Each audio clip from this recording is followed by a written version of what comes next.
বিমলের মুখের কথা শেষ হতে না হতেই সারা অরণ্য যেন চমকে উঠল কি যেন এক পৈশাচিক অট্টহাস্যে। তাদের আশপাশ সম্মুখ পেছন যেন ছুটল হাসির হররার পর হাসির হররা। আমি প্রেত হত্যা করব।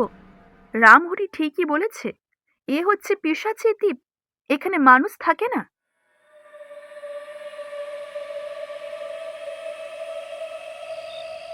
যে দল এগিয়ে আসছে তার ভেতরকার প্রত্যেক মূর্তিটাই যেন মানুষের মতন দেখতে, কলের পুতুলের মতন। কেবল চলছে তাদের পাগুলো, কিন্তু ওপর দেহের অংশ একেবারে কাঠের মতন আড়ষ্ট। তাদের হাত দুলছে না, মাথাগুলো এই দিকে ওই দিকে কোনো দিকেই ফিরছে না। এ এক আশ্চর্য ব্যাপার। দূর থেকে কেবল এইটুকুই বোঝা গেল, আর দেখা গেল খালি শত শত চোখে স্থির আগুনের মতন উজ্জ্বল দৃষ্টি। কিন্তু অগ্নি উজ্জ্বল এইসব দৃষ্টি এবং এসব আড়ষ্ট দেহের চলন্ত পদের চেয়েও অস্বাভাবিক কেমন একটা অজানা অজানা ভাব মূর্তিগুলোর চারিদিকে কি যেন একটা ভুতুরে রহস্য সৃষ্টি করে চলেছে। কুমার শিউরে উঠে তাড়াতাড়ি নিচের বন্দুক তুলল। বিমল বলল, বন্ধু, অকারণে নরহত্যা করে লাভ নেই। নরহত্যা নয় বিমল, আমি প্রেত হত্যা করব।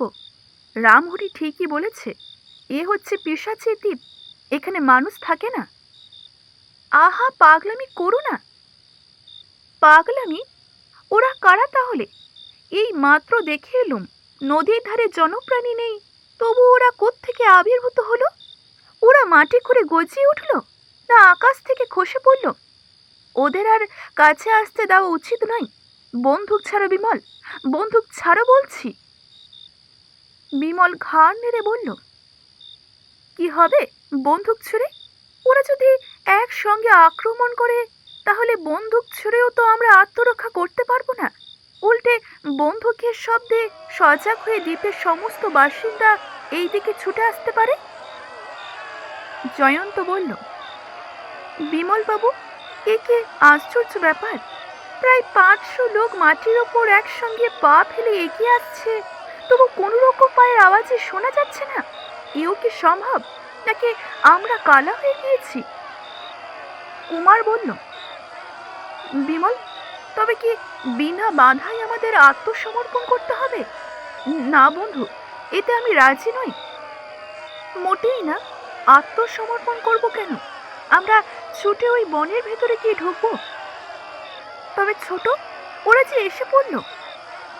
জয়ন্ত বলল, কিন্তু যারা গান গাইছে তারা তো ওই বনের ভেতরে আছে। শেষকালে যদি আমরা দুই দিক থেকে আক্রমণ হই?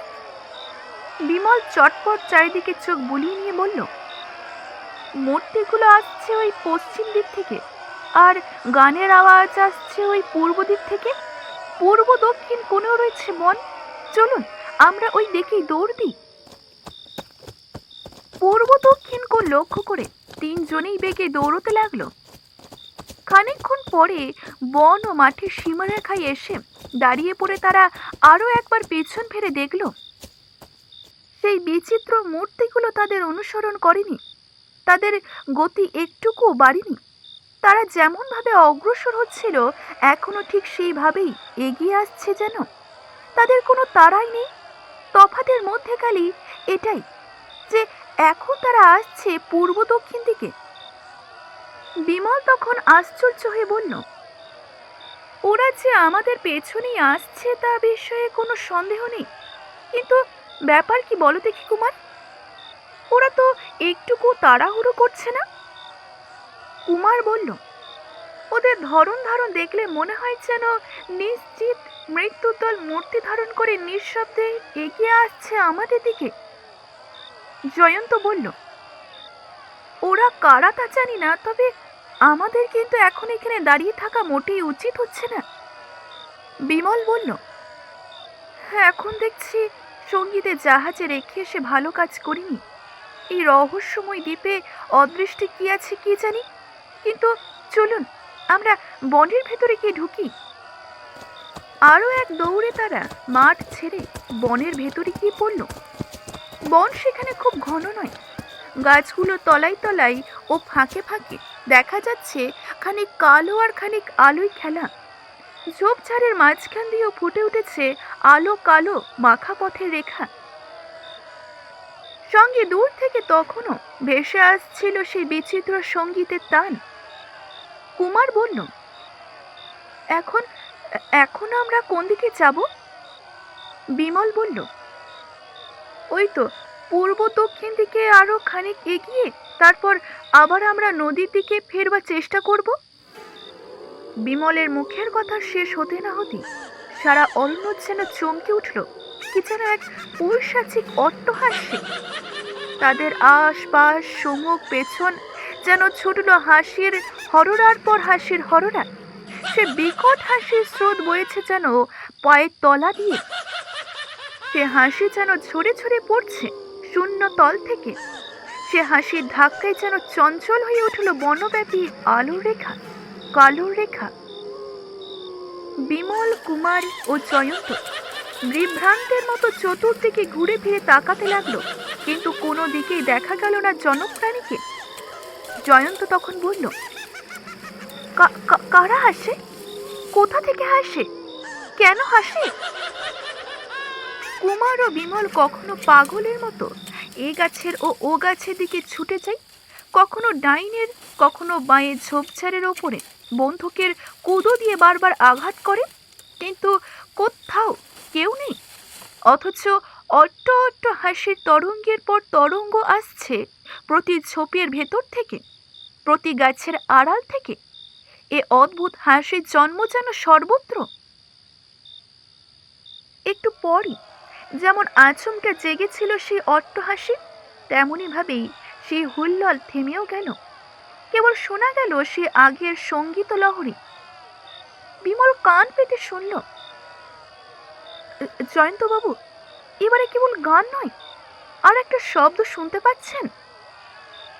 হ্যাঁ হ্যাঁ, বনময় ছড়ানো শুকনো পাতার ওপরে পড়েছে যেন তালে তালে শত শত পা। বোধহয় মাঠের বন্ধুরা বনে ঢুকেছে, কিন্তু এবারে তারা নিঃশব্দে আসছে না। বিমল বলল, ছোট কুমার, যত জোরে পারো ছোট। সঙ্গে সঙ্গে আবার জাগ্রত হলো বহু কণ্ঠে সেই ভীষণ অট্টহাস্য। কুমার বলল, কিন্তু কোন দিকে ছুটবো বিমল? দূরে শত্রুদের পদশব্দ, আশেপাশে শত্রুদের পাগলা হাসির ধুম, চারিদিকে অদৃশ্য শত্রু। কোন দিকে যাব ভাই? সামনের দিকে, সামনের দিকে চলো। তিনজনই আবার ঊর্ধ্বশ্বাসে দৌড়াতে লাগলো এবং তাদের সঙ্গে সঙ্গে ছুটতে লাগলো যেন সেই বেয়ারা অট্টহাসি। এইটুকুই কেবল বোঝা গেল যে তাদের এপাশে ওপাশে পেছনে সেই অট্টহাসি জাগ্রত হয়ে রয়েছে সমানে, কিন্তু সামনের দিকে হাসির এখনো একেবারেই রয়েছে নীরব। মনে হচ্ছে যেন কেউ তাদের ওই দিকে তাড়া করিয়ে নিয়ে যেতে চাইছে। প্রায় 12-13 মিনিট ধরে তারা ছুটে চলল, কিন্তু হাসির আওয়াজ এক মুহূর্ত কমেনি বা শেষও হয়নি। কিছুক্ষণ পরই থেমে গেল অট্টহাসির আওয়াজ, শেষ হয়ে গেল বনের পথ, এবং সামনেই দেখা গেল পথ জুড়ে দাঁড়িয়ে আছে এক উঁচু প্রাচীর। কুমার হতাশভাবে দাঁড়িয়ে পড়ে বলল, সামনের পথ তো বন্ধ, এখন আমরা কি করব? বিমল ও জয়ন্ত উপায়হীনার মতো এইদিকে ওইদিকে তাকাতে লাগলো। হঠাৎ বনের ভেতরে জাগলো আবার শত শত পায়ের আঘাতে শুকনো পাতার আর্তনাদ। জয়ন্ত তখন বলল, এবারে পায়ের শব্দ আসছে আমাদের দুপাশ আর পেছন থেকে। আমাদের সম্মুখে রয়েছে খাড়া দেওয়াল, আর আমাদের পালাবার উপায় নেই। বিমল ম্লান হাসি হেসে বলল, আমরা পালাচ্ছি না তো, রিট্রিট করছি। জয়ন্ত তখন একটু হেসে বলল, হ্যাঁ হ্যাঁ, বেশ মানলুম, তবে এবারে আমরা কোন দিকে যাত্রা করব বলুন দেখি। বিমল তখন বলল, সামনের দিকে ভালো করে চেয়ে দেখুন, আমাদের সম্মুখের দেওয়ালের গায়ে রয়েছে একটা ছোট দরজা, ওর পাল্লাও বন্ধ নেই। জয়ন্ত তখন 2 পা এগিয়ে ভালো করে দেখে বলল, হ্যাঁ সত্যই তো, আপনার দেখছি আমাদের থেকেও চোখের জ্যোতি অনেক বেশি। কিন্তু ওর ভেতরে ঢুকলে কি আমরা আবার বেরিয়ে আসতে পারবো? দরজার ওপাশে যদি কোনো নতুন বিপদ থাকে, সেই বিপদকে আমরা বরণ করব এই বলি বিমল আগে ঢুকলো। তার পেছন পেছন ঢুকলো কুমার ও জয়ন্ত। ভেতরে ঢুকে তারা অবাক হয়ে দেখল একটা বৃক্ষহীন তৃণহীন ছোটখাটো ময়দানের মতন জায়গা, এবং তার চারিদিকে প্রায় 4 তলার সমান উঁচু প্রাচীর। দেখলে মনে হয় যেন সর্বহারা মরুভূমির খা খা করা ভয়াল স্তব্ধতাকে সেখানে কেউ প্রাচীর তুলে কয়েদ করে রেখেছে। জয়ন্ত বলল, এর মানে একটা মাঠকে এমন উঁচু পাঁচিল দিয়ে ঘিরে রাখা হয়েছে কেন? বিমল অল্পক্ষণ চুপ থাকার পর বলল, অনেক দিন আগে আমরা গিয়েছিলাম চম্পা দ্বীপে। কুমার, আজকের এই গর্জন শুনে কি সেখানকার কোনো কথাই তোমার মনে পড়ছে না? কুমার তখন বলল, এরা কি এখানে আমাদের বন্দি করে রাখতে চাই? কথার সঙ্গে সঙ্গে পেছনকার দরজার দুপাল্লা দুখানা বন্ধ হয়ে গেল সশব্দে। বিমল দৌড়ে গিয়ে তখন দরজা ধরে টানাটানি করল, বলল, হা কুমার, অমৃত দ্বীপে এসে আমাদের ভাগ্যে উঠবে বোধহয় নিছক গরলি। এ দরজা এমন মজবুত, এ আর খুলবে না বোধহয়। ভালো করে লক্ষ্য করিনি, কিন্তু এ তো পুরো লোহার দরজা, আর আগে হচ্ছে পাঁচিল। এই দরজার পাঁচিল ভাঙতে হলে কামানের দরকার। আবার হঠাৎই চারিদিকে নিস্তব্ধতা খণ্ড খণ্ড হয়ে গেল ভয়াবহ গর্জনের পর গর্জনে। সে যে কি বিকট, কি বিভৎস, কি ভৈরব হুঙ্কার, ভাষায় তা প্রকাশ করা অসম্ভব। পৃথিবীর মাটি, আকাশের চাঁদ, তারা, নিশীথ রাতের বুক সে হুঙ্কার শুনে যেন কেঁপে কেঁপে উঠল। কিছুক্ষণ পর সে চিৎকার আবার স্তব্ধ হয়ে পড়ল। বিমল, কুমার ও জয়ন্ত খানিকক্ষণ স্তম্ভিত ও বোবার মতন দাঁড়িয়ে রইল। সর্বপ্রথমে কথা বলল জয়ন্ত কম্পিত স্বরে, এ কোন জীবের গর্জন বিমল বাবু? 40-50টা সিংহ যে একসঙ্গে এত গর্জন করতে পারে না। এরকম ভয়ানক গর্জন করবার শক্তি কি পৃথিবীর কোনো জীবের আছে? কিন্তু আন্দাজ করতে পারছো কি এই জীবটা কোত্থেকে গর্জন করছে? মনে হচ্ছে যেন সে আমাদের খুব কাছেই আছে, অথচ এই পাঁচিল ঘেরা জায়গাটার মধ্যে চাঁদের আলোর কোনো জীবের ছায়া পর্যন্ত দেখা যাচ্ছে না। জয়ন্ত বলল, কিন্তু পূর্ব দিকে খানিক দূরে তাকিয়ে দেখুন, ওখানে চাঁদের আলোর জলের মতন কি চকচক করছে না?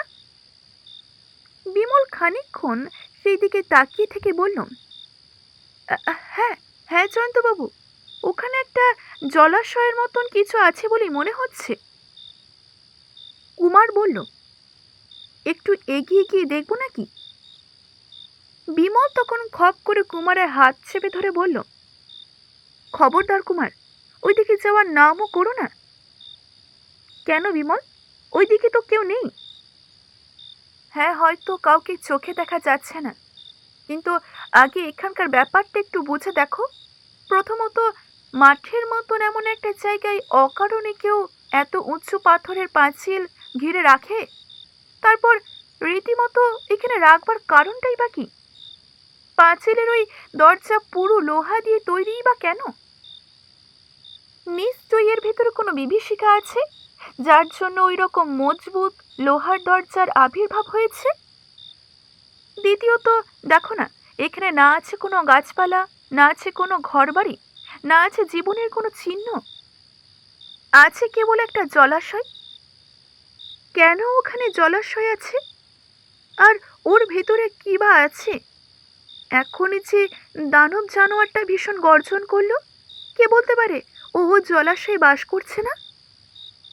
জয়ন্ত শিউরে উঠে বলল, তবে তবে কি ওই দানবের খোরাক হওয়ার জন্যই আমাদের তাড়িয়ে এখানে নিয়ে আসা হয়েছে?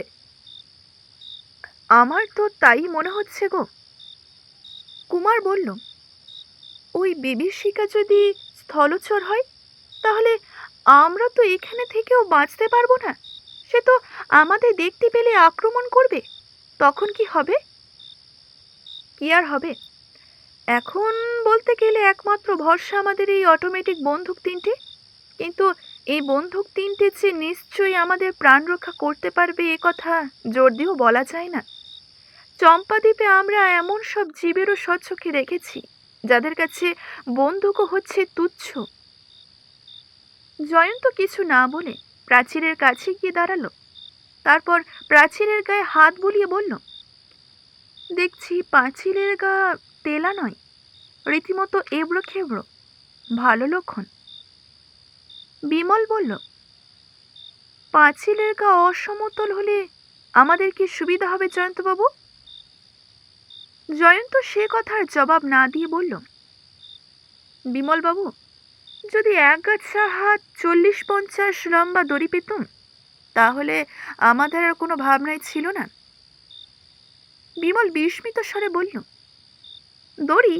দড়ি নিয়ে কি করবেন? দড়ি তো আমাদের কাছেই আছে জয়ন্তবাবু। আমি আর কুমার হচ্ছি পয়লা নম্বরে ভবঘুরে, পথে বা বাড়ালেই সব কিছুর জন্যই প্রস্তুত হয়ে থাকি। জয়ন্ত বলল, অতি উত্তম।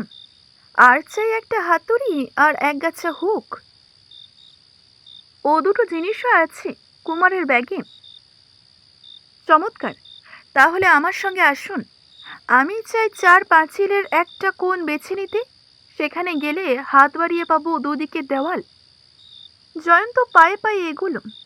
কিছুই বুঝতে না পেরে বিমল ও কুমারও চলল তার পেছনে পেছনে। প্রাচীরের পূর্ব উত্তর কোণে গিয়ে দাঁড়িয়ে জয়ন্ত বলল, এইবারে দড়ি আর হুকো আর হাতুড়ি নিয়ে আমি উঠবো পাঁচিলের উপরে। তারপর টঙ্গে গিয়ে দুখানা পাথরের জোড়াকে মুখে হুক বসিয়ে তার সঙ্গে দড়ি বেঁধে নিচে ঝুলিয়ে দেব।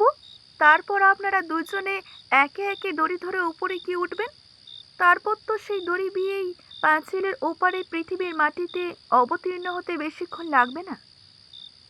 জয়ন্ত কোণে গিয়ে দুই দিকের প্রাচীরের 2 হাত ও 2 পা রেখে কেবল হাত ও পায়ের উপর প্রবল চাপ দিয়ে ওপরের দিকে উঠে যেতে লাগলো, প্রায় অনায়াসেই। বিপুল বিস্ময়ে অবাক হয়ে তারা নিচে দাঁড়িয়ে দাঁড়িয়ে দেখতে লাগলো। জয়ন্ত যখন প্রাচীরের ওপর পর্যন্ত পৌঁছল, বিমল উচ্ছ্বসিত কণ্ঠে তারিফ করে বলল, সাধু, সাধু জয়ন্তবাবু, সাধু। ঠিক শেষ সময় জাগলো আবার চারিদিকে কাঁপিয়ে সেই ধ্বনিত প্রতিধ্বনি করে কোনো অজ্ঞাত দানবের বীভৎস হুঙ্কার। একটু আগে যারা আজগুবি হাসি হাসছিল তারা দেখা দেয়নি বটে, কিন্তু এখন যে হুঙ্কারের পর হুঙ্কার ছাড়ছে সে আর অদৃশ্য হয়ে নেই।